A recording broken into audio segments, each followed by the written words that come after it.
One of the most popular crossovers ever has now entered its 6th generation. The CR-V, Tucson, Sportage, Escape, they were all catching up to the Rav4. So Toyota decided to move the goalposts in order to make sure that this new one continues to stay ahead of its competitors. But now there's new competition from Jeep with the Cherokee. So can this new Cherokee dethrone the king of crossovers? Let's go for a drive and find out.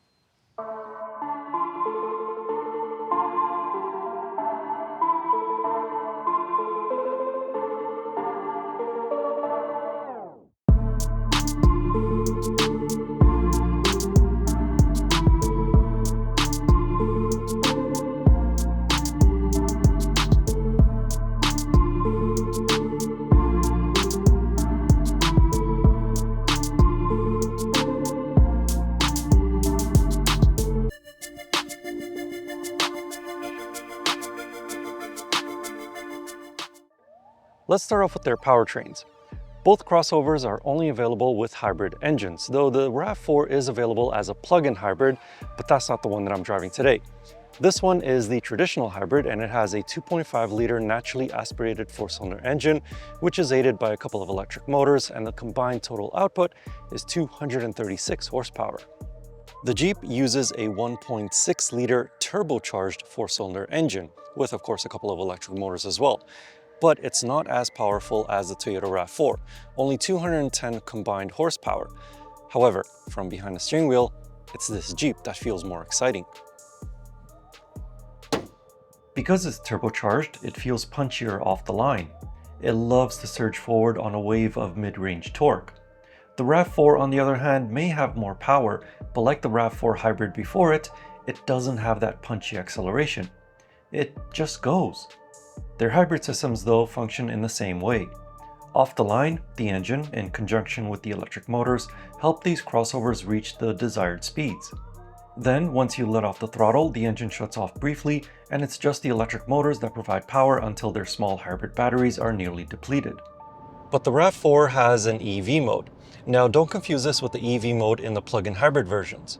This EV mode does allow you to accelerate a little bit more quickly at speeds of up to 40 kilometers an hour or so. If you go past that speed, or if you press too hard on the throttle pedal, then this mode gets automatically disabled. The Jeep doesn't have this feature, but it does get a more traditional all-wheel drive system. Power is primarily sent to the front wheels for better economy. But if they slip, there's a mechanical connection to the rear wheels for added traction. In the Rav4, it uses an all-wheel drive E-system. The engine's power is only sent to the front wheels. The rear wheels are driven by a separate electric motor. There is no physical connection between the front and rear wheels in the Toyota. Does that really matter in everyday situations? Probably not. However, if I do find myself driving more often on muddy or gravel roads, then I'd be a bit more confident in this Jeep than I would in the Rav4 in those situations. As for the ride quality, it's the Jeep Cherokee that is smoother over bumps on the road. It's geared a bit more towards luxury, and it shows. I wouldn't say that the ride of the Rav4 is harsh, but the suspension doesn't soak up bumps quite as well as the suspension in the Jeep. It's a similar story when it comes to cabin noises.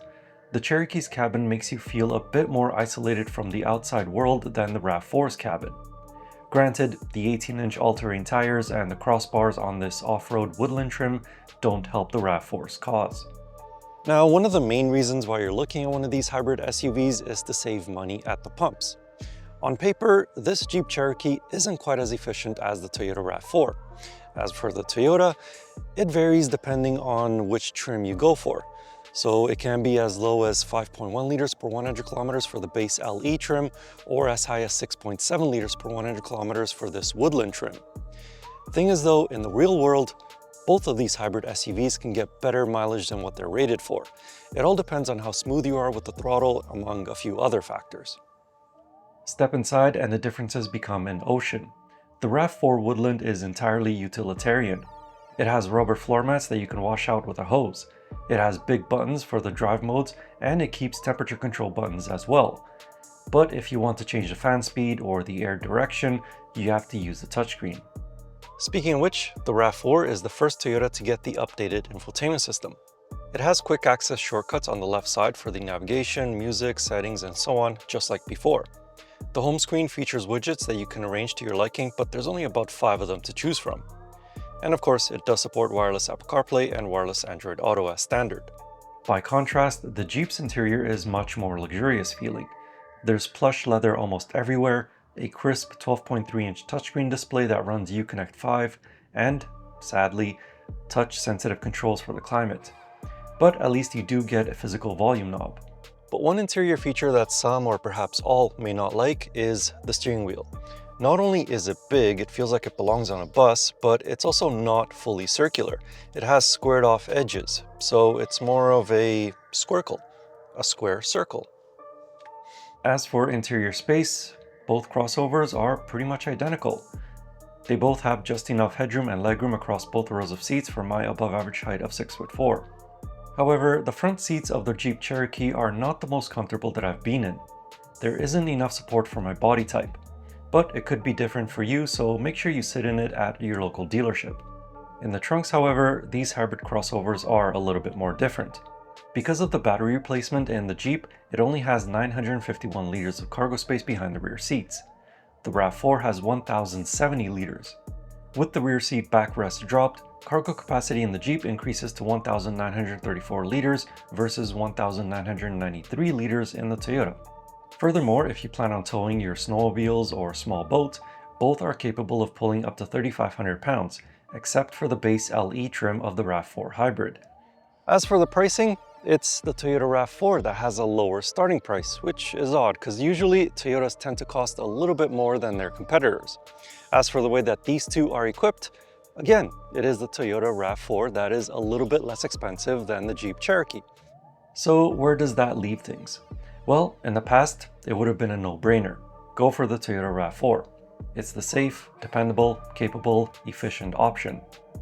But with this new generation, it doesn't feel like that big of a step forward compared to the outgoing model.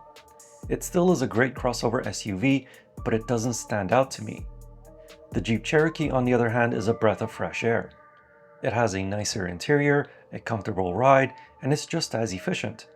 It's not perfect, but it's a great attempt from Jeep to take on the king of hybrid crossovers. Of course, the Rav4 is probably going to last longer and have a better resale value, whereas the Jeep Cherokee is probably going to depreciate like a stone after 5 years. So if you want to play it safe, get the Rav4.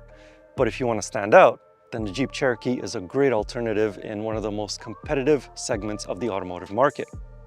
In the meantime, if you would like to know more about either of these two hybrid crossover SUVs, I have a more detailed comparison review of them over on my website. You can find that link in the video description or click on the pop-up banner right up there. And as always, I will see you in the next car, truck, or most likely another SUV.